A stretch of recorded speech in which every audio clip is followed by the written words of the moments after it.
मार्गशीर्ष मास के शुक्ल पक्ष की एकादशी अर्थात मोक्षदा एकादशी। मोक्षदा एकादशी व्रत कथा।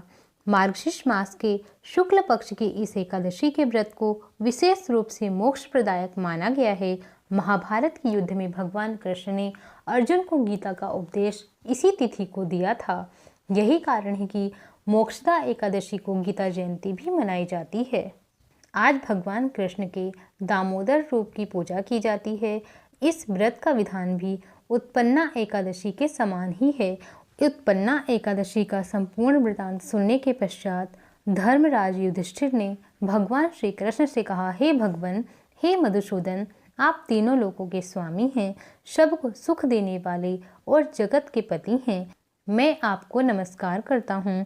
हे देव, आप सबके हितैषी हैं, इसलिए मेरे इस संशय को दूर कीजिए कि मार्गशीर्ष शुक्ला एकादशी का क्या नाम है, उस दिन कौन से देवता की पूजा की जाती है और उसकी क्या विधि है।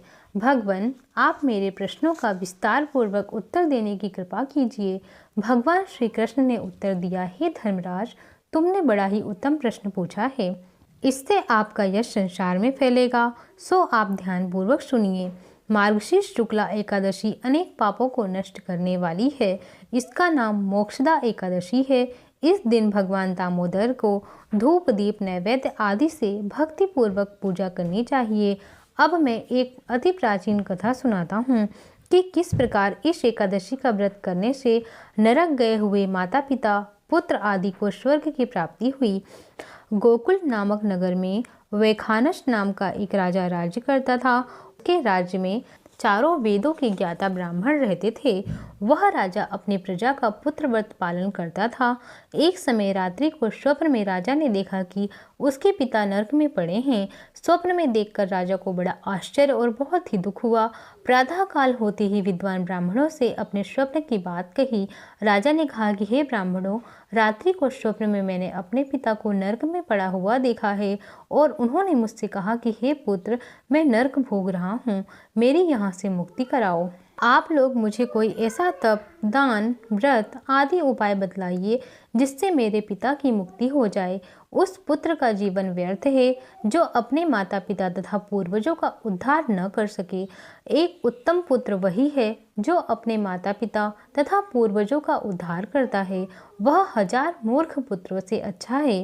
राजा के ऐसे वचन सुनकर ब्राह्मण कहने लगे, हे राजन, यहाँ समीप ही भूत भविष्य वर्तमान के ज्ञाता पर्वत ऋषि का आश्रम है। आपके प्रश्नों का उत्तर वे भली भांति दे सकते हैं। ऐसा सुनकर राजा पर्वत मुनि के आश्रम में गए। उस आश्रम में अनेक शांति चित्त योगी और मुनि तपस्या कर रहे थे। उसी जगह पर चारों वेदों के ज्ञाता साक्षात ब्रह्मा के समान पर्वत मुनि बैठे थे। राजा ने वहां जाकर उनको साष्टांग प्रणाम किया। पर्वत मुनि ने राजा से उनके आने का प्रयोजन पूछा।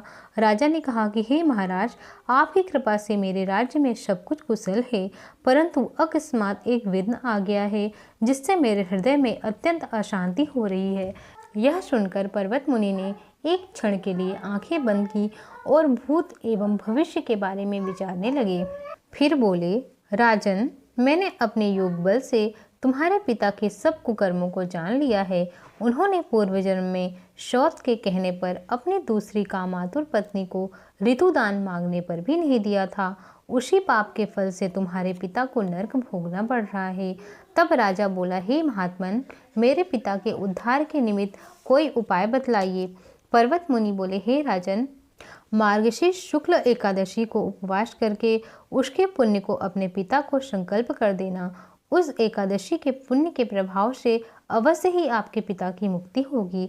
मुनि के वचनों को सुनकर राजा अपने महल में वापस आ गए और कुटुंब सहित इस मोक्षदा एकादशी का व्रत किया।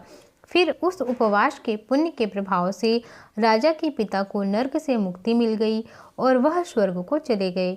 मार्गशीर्ष मास के शुक्ल पक्ष की इस मोक्षदा एकादशी का व्रत करने वाले के समस्त पाप नष्ट हो जाते हैं और अंत में उसको स्वर्गलोक की प्राप्ति होती है।